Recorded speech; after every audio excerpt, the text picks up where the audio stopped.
ഇന്ന് നമ്മൾ വളരെ ടേസ്റ്റി ആയിട്ട് വീട്ടിൽ ഉണ്ടാക്കാൻ പറ്റിയൊരു മന്തി റെസിപ്പിയാണ് ഉണ്ടാക്കിയെടുക്കുന്നത് കേട്ടോ. ഇതിനായിട്ട് മാഗി മസാല വേണ്ട, കുണ്ടും കുഴിയും ഒന്നും വേണ്ട, വളരെ എളുപ്പത്തിൽ ഉണ്ടാക്കിയെടുക്കാം. ഈ റൈസ് കഴിക്കാൻ തന്നെ നല്ല ടേസ്റ്റാണ് കേട്ടോ. അപ്പോൾ ഇതെങ്ങനെയാണ് ഉണ്ടാക്കുന്നത് നോക്കാമല്ലോ. ഇതിനായിട്ട് ആദ്യം തന്നെ ഞാനിവിടെ സെല്ല റൈസാണ് എടുത്തിരിക്കുന്നത്. നമ്മളിത് ബസ്മതി റൈസിലല്ല ഉണ്ടാക്കിയെടുക്കുന്നത് കേട്ടോ. 3 കപ്പോളം സെല്ല റൈസ് എടുത്തിട്ടുണ്ട്. ഇതിനി നന്നായിട്ട് കഴുകിയെടുത്തതിന് ശേഷം 1 മണിക്കൂർ തന്നെ നല്ലോണം കുതിർത്താൻ വേണ്ടി വെക്കണം കേട്ടോ. എന്നാലാണ് കറക്റ്റായിട്ട് ഇത് വെന്ത് കിട്ടുകയുള്ളൂ. അപ്പോൾ കഴുകിയെടുത്തിട്ടുണ്ട്. ഇനി 1 മണിക്കൂർ ഒന്ന് റെസ്റ്റ് ചെയ്യാൻ വേണ്ടി വെക്കണം. ഇനി ഇതിലേക്കായിട്ട് ഞാനിവിടെ ചിക്കൻ 2 കിലോനോളം ചിക്കൻ എടുത്തിട്ടുണ്ട് കേട്ടോ. 2 കിലോ ചിക്കൻ നമ്മൾ ഇതെല്ലാം തൊലിയൊക്കെ കളഞ്ഞ് വരുമ്പോൾ ഇത്രയുണ്ട്. ഇതിലേക്ക് ഇഞ്ചി വെളുത്തുള്ളി രണ്ടും കൂടെ ചതച്ചെടുത്തതാണ് കേട്ടോ. 2 സ്പൂണോളം ചേർത്ത് കൊടുക്കുന്നുണ്ട്. 1 സ്പൂണോളം ഉപ്പ് ചേർത്ത് കൊടുക്കുന്നുണ്ട്. ഇനി റെഡ് കളറാണ് കേട്ടോ. ഇത് ഞാൻ വെള്ളത്തിലൊന്ന് ഡൈല്യൂട്ട് ചെയ്തതാണ്. ഇത് ഒട്ടും തന്നെ നിർബന്ധമില്ല, എന്നാലും ചെറിയൊരു ഭംഗിക്ക് വേണ്ടിയിട്ടാണ്. 1 സവാളയാണ് ഇതിങ്ങനെ കൊത്തി അരിഞ്ഞ സവാള ഇട്ട് കൊടുക്കുന്നുണ്ട്. 2 മീഡിയം ക്യാപ്സിക്കം കൂടെ അതിൽ ചേർത്ത് കൊടുക്കുന്നത് ഒരു പ്രത്യേക രുചിയാണ് കേട്ടോ. കുറച്ച് ഞാൻ മാറ്റി വെച്ചിട്ടുണ്ട്. ഒരു 3 തക്കാളിയും കൂടെ ഇതിലേക്ക് ഇതുപോലെ തന്നെ ഇട്ട് കൊടുക്കണം.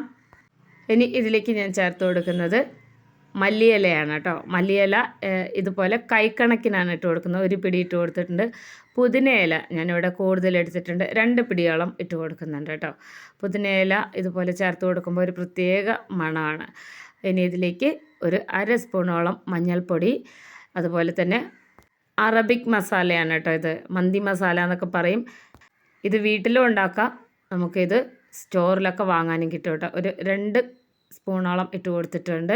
ഇനി ഇത് 3/4 കപ്പോളം സൺഫ്ലവർ ഓയിലാണ് ചേർത്ത് കൊടുക്കുന്നത്. നമ്മളിതിൽ ഒട്ടും തന്നെ നെയ്യൊന്നും ചേർത്ത് കൊടുക്കുന്നില്ല. ഈ സൺഫ്ലവർ ഓയിലിൽ കിടന്ന് വെന്ത് വരണം കേട്ടോ ചിക്കൻ. അപ്പോൾ ആദ്യം തന്നെ നമ്മളിതെല്ലാം ചേർത്ത് കഴിഞ്ഞതിന് ശേഷം കൈകൊണ്ട് നന്നായിട്ട് മിക്സ് ചെയ്ത് വയ്ക്കണം. ഇത് ശരിക്കും പറഞ്ഞാൽ ചിക്കനൊന്നും ഇല്ലാതെ തന്നെ ഇതിൻ്റെ റൈസ് കഴിക്കാൻ ഭയങ്കര ടേസ്റ്റാണ് കേട്ടോ. ഇത് പല രീതിയിലും നമുക്ക് ഉണ്ടാക്കിയെടുക്കാം. പക്ഷെ നമ്മളിതിൽ മാഗിയുടെ മാജിക് ക്യൂബോ അതുപോലെ തന്നെ കനലൊന്നും വെച്ച് പുകയ്ക്കാതെ തന്നെ നല്ല രുചികരമായിട്ട് ഉണ്ടാക്കിയെടുക്കാം. അപ്പോൾ നന്നായി മിക്സ് ചെയ്ത് വെച്ചതിന് ശേഷം ഒരു 1/2 മണിക്കൂർ ഇതുപോലെ റെസ്റ്റ് ചെയ്യാൻ വേണ്ടി വെക്കണം കേട്ടോ. 1/2 മണിക്കൂറിന് ശേഷം ഞാനിതാ തുറന്ന് കാണിച്ചു തരാം. മസാലയൊക്കെ നന്നായിട്ട് പിടിച്ചിട്ടുണ്ടാവും. ഇതിനി സ്റ്റവിൽ വെച്ച് നല്ലോണം ഒന്ന് ഇതിനെ മീഡിയം ഫ്ലെയിമിലിട്ടൊന്ന് വേവിച്ചെടുക്കണം. നമ്മളിത് ഫ്രൈ ഒന്നും ചെയ്യുന്നില്ല കേട്ടോ. അപ്പോൾ ഒരു മീഡിയം ഫ്ലെയിമിലിട്ടാൽ മതി. ചിക്കനൊക്കെ ഉള്ളിലും പുറത്തൊക്കെ നന്നായിട്ട് വെന്ത് വരാൻ വേണ്ടിയിട്ടാണ് ഇതുപോലെ വേവിച്ചെടുക്കുന്നത്. അപ്പോൾ അതാ ഒട്ടും തന്നെ നമ്മൾ അടിയിലൊന്നും പിടിക്കില്ല കേട്ടോ. ഇതിന് നോൺ സ്റ്റിക്കിൻ്റെ പാനൊന്നും വേണമെന്നൊന്നുമില്ല. അല്ലാതെ തന്നെ ബിരിയാണി ചെമ്പിൽ നമുക്ക് ഉണ്ടാക്കിയെടുക്കാം. ഇതിൻ്റെ ഇടയിലൊക്കെ പതുക്കെ ഒന്ന് ഇളക്കി കൊടുക്കണം കേട്ടോ. ഈ ക്യാപ്സിക്കം അതുപോലെ നമ്മൾ ചേർത്തിരിക്കുന്ന ഈ മസാലകളെല്ലാം കൂടെ ഇങ്ങനെ വെന്ത് വരുമ്പോൾ ഈ ചിക്കനിൽ നിന്ന് ഇറങ്ങുന്ന വെള്ളം കൂടി ആകുമ്പോൾ ഇത് വേകാനുള്ള വെള്ളമൊക്കെ ഇതിൽ തന്നെ ഉണ്ടാവും. ഒട്ടും തന്നെ വെള്ളം ചേർക്കരുത് കേട്ടോ. ഇതുപോലെ ഞാൻ തിരിച്ച് മറിച്ചൊക്കെ ഇട്ട് കൊടുക്കുന്നുണ്ട്. അത്യാവശ്യം വലിയ പീസായിട്ടാണ് കേട്ടോ ഇത് കട്ട് ചെയ്തെടുത്തിട്ടുള്ളത്. അപ്പോൾ അതാ ഒരു സൈഡൊക്കെ നന്നായിട്ട് വെന്ത് വന്നിട്ടുണ്ട്. വീണ്ടും നമ്മൾ ഇവിടെ വേകാൻ വേണ്ടി അടച്ചു വയ്ക്കുകയാണ് കേട്ടോ. ഇനി ഞാനൊരു പാത്രത്തിൽ കുറച്ച് വെള്ളം ചൂടാവാൻ വെച്ചിട്ടുണ്ടായിരുന്നു. ഇതിന് പ്രത്യേകിച്ച് അളവൊന്നുമില്ല കേട്ടോ. ഇതിലേക്ക് ഉണക്ക നാരങ്ങ 1 ഇട്ട് കൊടുക്കണം.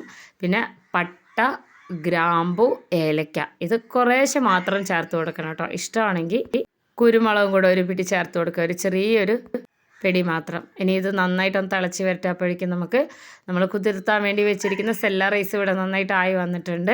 ഇനി ഇതൊന്ന് വാർത്തെടുക്കാം. അപ്പോഴേക്കും വെള്ളം നല്ലോണം തിളച്ച് വന്നിട്ടുണ്ട്. ഈ ഉണക്ക നാരങ്ങ സ്കിപ്പ് ചെയ്യരുത് കേട്ടോ. ഇതാണ് ഇതിൻ്റെ ഒരു ഹൈലൈറ്റ്.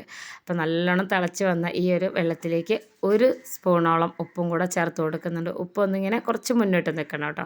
ഇനി നമ്മളുടെ വാർത്ത് വെച്ച അരി ഇതിലേക്ക് ഇട്ട് കൊടുക്കുകയാണ്. ഇത് ഒരു 95% വെന്ത് കിട്ടണം കേട്ടോ.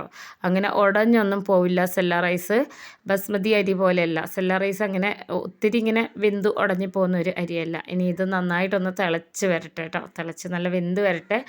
അപ്പോഴേക്കും നമ്മുടെ ചിക്കൻ ഇവിടെ ഇപ്പുറത്തെ സ്റ്റവിൽ കിടന്നിട്ട് ആയിട്ടുണ്ട് കേട്ടോ. നല്ല മണമാണ്. ഈ മന്തി മസാല എന്ന് പറയുന്നത് നമുക്ക് വീട്ടിൽ എളുപ്പത്തിൽ ഉണ്ടാക്കിയെടുക്കാവുന്നതേ ഉള്ളൂ കേട്ടോ. ചെറിയ ജീരകം, കുരുമുളക്, ഉണക്ക നാരങ്ങ, പട്ട, ഗ്രാമ്പു, ഏലക്ക, കുറച്ച് ഫെന്നൽ സീഡ്, കുരുമുളക് ഇതെല്ലാം കൂടെ വറുത്തെടുക്കുന്നതാണ് കേട്ടോ. എന്നിട്ട് പൊടിച്ചെടുക്കണം. അപ്പോൾ അത് നന്നായിട്ട് വെന്ത് വന്നിട്ടുണ്ട്. ഇതിൻ്റെ ഓയിൽ കുറച്ച് നമ്മൾക്കിതിലേക്ക് മാറ്റി എടുക്കണം കേട്ടോ. ഈ ഒരു ചിക്കനിൽ നിന്ന് ഓയിൽ കുറച്ച് മാറ്റിയെടുക്കുന്നത്.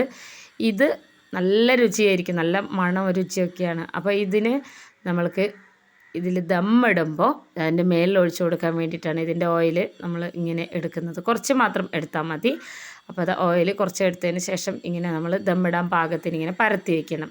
ഇനി നമ്മൾ സെല്ല റൈസ് ഒരു 95% വെന്ത് വന്നിട്ടുണ്ട് കേട്ടോ. നല്ല മണമൊക്കെയാണ്. ഇത് ഇങ്ങനെ തന്നെ വാർത്തെടുത്തതിന് ശേഷം നമ്മൾ വേവിച്ച് മാറ്റി വെച്ചിരിക്കുന്ന, ഇത് ഓഫ് ചെയ്തിട്ടില്ല കേട്ടോ, ചിക്കൻ അങ്ങനെ തന്നെ കെടുക്കുകയാണ് ലോ ഫ്ലെയിമിൽ. ഇതിലേക്ക് ഈ റൈസ് ഇട്ട് കൊടുക്കാം. ഇതുപോലെ ഇട്ട് കൊടുത്താൽ മതി. വാർത്ത ഒരുപാട് വെക്കൊന്നും വേണ്ട, വാർത്ത ഉടനെ തന്നെ ഇതിലേക്ക് ഇട്ട് കൊടുക്കാം കേട്ടോ. ഇങ്ങനെ ഇതിൻ്റെ മേളിൽ ഇട്ട് കൊടുക്കണം. ഒരു 5% മാത്രമേ ഇത് വേകാനുള്ളൂ, ബാക്കി നമ്മളിതിൽ തന്നെ വേവിച്ചെടുക്കണം. ഇങ്ങനെ നല്ലോണം ഇങ്ങനെ പരത്തിയിട്ട് കൊടുക്കണം കേട്ടോ. ഇതൊരു 6 പേർക്ക് നന്നായിട്ട് കഴിക്കാനുള്ള ക്വാണ്ടിറ്റി ഉണ്ട്. ഇനി നമ്മൾ നേരത്തെ എടുത്തു വെച്ചിരിക്കുന്ന ചിക്കൻ വേവിച്ച ആ ഒരു എണ്ണയിൻ്റെ അത് ഇതിൻ്റെ മേളിൽ നന്നായിട്ട് ഇതുപോലെ പരത്തി ഒഴിച്ചു കൊടുക്കണം. നല്ല രുചിയാണ് കേട്ടോ ഇങ്ങനെ ഉണ്ടാക്കിയെടുക്കുമ്പോൾ. ഇനി ഇതിലേക്ക് ഇഷ്ടമാണെങ്കിൽ മാത്രം കളറ് ചേർത്ത് കൊടുക്കാം. ഇത് പെർമിറ്റഡ് ഫുഡ് കളറാണ് കേട്ടോ. ഇത് ചെറുനാരങ്ങ നീരിലാണ് ഞാനിത് മിക്സ് ചെയ്തെടുത്തിട്ടുള്ളത്. റെഡ് കളറ് ചേർത്ത് കൊടുത്തു. ഇനി ഇവിടെ ഒരു യെല്ലോ ഷെയ്ഡ് കളറും കൂടെ ഞാൻ 1 സ്പൂൺ ചേർത്ത് കൊടുക്കുന്നുണ്ട്. അതല്ലെങ്കിൽ മഞ്ഞൾ ഇതുപോലെ ചെറുനാരങ്ങ നീരിലോ തൈരിലോ കലക്കി ഒഴിച്ചു കൊടുത്താലും മതി, അല്ലെങ്കിൽ നമുക്ക് ഇത് സ്കിപ്പ് ചെയ്യാം. അപ്പോൾ ഇതിങ്ങനെ ചെയ്ത് കൊടുത്തിട്ടുണ്ട്. ഇനി ഇതിലേക്ക് പച്ചമുളകുണ്ടല്ലോ, അത് ഇതുപോലെ ഇങ്ങനെ ഉള്ളിലേക്ക് പോകുന്ന രീതിയിൽ നല്ലോണം ഇങ്ങനെ കുത്തി നിർത്തണം കേട്ടോ. ഇതൊരു പ്രത്യേക മണമൊക്കെയാണ് ഈ പച്ചമുളക് വെന്ത് വരുമ്പോൾ. ഇനി ഇതിനെ അടച്ച് വെച്ച് ഒരു 10 മിനിറ്റ് ലോ ഫ്ലെയിമിലിടാം. ഇത് ആയി വരുമ്പോഴേക്കും ഞാനിവിടെ പച്ചമുളക് ഒരു 2 എണ്ണം എടുത്തിട്ടുണ്ട്. ക്യാപ്സിക്കം കുറച്ച് ഞാൻ എടുത്തു വെച്ചതാണ് കേട്ടോ. ഒരു പിടിയോളം ഇട്ട് കൊടുത്തിട്ടുണ്ട്. 2 അല്ലി വലിയ അല്ലിയാണ് വെളുത്തുള്ളി ഇട്ട് കൊടുക്കുന്നുണ്ട്. ഇതിലേക്ക് മല്ലിയില, ഇത് ചൈനീസ് മല്ലിയില വീട്ടിലുള്ളതാണ് കേട്ടോ. ഒരു പിടി എടുത്താൽ മതി. ഒരു സവാള, ഒരു തക്കാളി, ഇതെല്ലാം കൂടെ നമുക്കൊന്ന് അരച്ചെടുക്കാം. ഇതാണ് കേട്ടോ മന്തിയുടെ കൂടെ ഞാൻ ഉപയോഗിക്കുന്ന സൈഡ് ഡിഷ്. ഇത് നല്ലൊരു മണമൊക്കെയാണ്. അപ്പോൾ ഇതോടെ ഞാൻ പാത്രത്തിൽ വെച്ചിട്ടുണ്ട്. ഇനി ഇതിലേക്ക് ഒരു അരമുറി ചെറുനാരങ്ങാ നീരും കൂടെ പിഴിഞ്ഞൊഴിച്ച് കഴിഞ്ഞാൽ നല്ല രുചിയാണ് കേട്ടോ. ഇതിനോടൊപ്പം തന്നെ ഉപ്പും കൂടെ ചേർത്ത് കൊടുക്കണേ. അപ്പോൾ ഒട്ടും വെളിച്ചെണ്ണയൊന്നും ഒഴിച്ച് കൊടുക്കേണ്ട, സൺഫ്ലവർ ഓയിൽ ഒന്നും തന്നെ ഒഴിച്ച് കൊടുക്കേണ്ട. ഇങ്ങനെ തന്നെയാണ് കേട്ടോ ഈ മന്തി മസാലയുടെ സൈഡ് ഡിഷ്. അപ്പോൾ ഇഷ്ടമാണെങ്കിൽ മാത്രം ഇതുപോലെ ഒരുപാട് അരച്ചെടുത്താൽ മതി, അല്ലെങ്കിൽ ചെറുതായിട്ടൊന്ന് ക്രഷ് ചെയ്തെടുത്താൽ മതി കേട്ടോ. നല്ല മണമാണ്. അപ്പോൾ ഇതിവിടെ സൈഡ് ഡിഷ് ഇവിടെ റെഡി ആയിട്ടുണ്ട്. മന്തിക്ക് ഒപ്പം കഴിക്കുന്ന സൈഡ് ഡിഷ് ഇവിടെ റെഡി ആയിട്ടുണ്ട്. ഇതിനോടൊപ്പം തന്നെ 10 മിനിറ്റൊക്കെ കഴിഞ്ഞിട്ടുണ്ട്. ഞാനിവിടെ സ്റ്റൗ ഓഫ് ചെയ്തിട്ടുണ്ട് കേട്ടോ. നമ്മൾക്ക് തുറന്ന് നോക്കാം. നല്ല ആവി കയറിയിട്ടുണ്ട്. ഇത് നമുക്കൊന്നിങ്ങനെ പുകയിടണമെന്നുണ്ടെങ്കിൽ ഒരു ബൗളിൽ ചിരട്ട കത്തിച്ചിട്ട് അതിൻ്റെ കരി ഇട്ട് കൊടുത്ത് കുറച്ചൊന്ന് സൺഫ്ലവർ ഓയിൽ ഒഴിച്ച് ഇതുപോലെ ദമ്മിടുമ്പോൾ അടച്ച് വെച്ചാൽ മതി. ഞാനിപ്പോൾ വളരെ എളുപ്പത്തിൽ നമുക്ക് ചെയ്യാൻ പറ്റുന്ന രീതിയിലാണ് ഇത് ഉണ്ടാക്കിയെടുത്തിട്ടുള്ളത് കേട്ടോ. നല്ല രുചിയാണ്. ഇത് നന്നായിട്ട് ഈ റൈസ് ഇങ്ങനെ മേലേന്ന് മിക്സ് ചെയ്തെടുത്തതിന് ശേഷം നമുക്കൊരു പാത്രത്തിലേക്ക് സെർവ് ചെയ്യാം. എല്ലാവർക്കും ഇഷ്ടമാവും. മന്തി റൈസ് ഇഷ്ടമില്ലാത്ത ആരും തന്നെ കാണില്ല, പ്രത്യേകിച്ച് ഇതുപോലെ ഈസി ആയിട്ട് ഉണ്ടാക്കിയെടുക്കുമ്പോൾ. അപ്പോൾ ഇവിടെ നമ്മുടെ മന്തി ബിരിയാണി റെഡി ആയിട്ടുണ്ട്. അറബിക് മസാല വെച്ചിട്ടുള്ള മന്തി റൈസ് ഇവിടെ ഒരു പാത്രത്തിലേക്ക് മാറ്റിയിട്ടുണ്ട് കേട്ടോ. എല്ലാവർക്കും ഇഷ്ടമാവും. ഈ ചിക്കനോടൊപ്പമുള്ള കുറച്ച് മസാലയും അതുപോലെ തന്നെ റൈസും കൂടെ ഒരുമിച്ചെടുത്ത് നമ്മൾ ഉണ്ടാക്കി വെച്ചിട്ടുള്ള ഈ സൈഡ് ഡിഷിൻ്റെ കൂടെയാണ് കേട്ടോ കഴിക്കുക. നല്ല ടേസ്റ്റാണ്. ചിക്കനൊക്കെ നല്ല സോഫ്റ്റ് ആയിട്ടിരിക്കും. അപ്പോൾ എല്ലാവരും ഉണ്ടാക്കി നോക്കണം. ഫ്രണ്ട്സിനൊക്കെ ഒന്ന് ഷെയർ ചെയ്ത് കൊടുക്കണം. വളരെ ഈസി ആയിട്ടുള്ളൊരു ടേസ്റ്റി റെസിപ്പിയാണ് കേട്ടോ.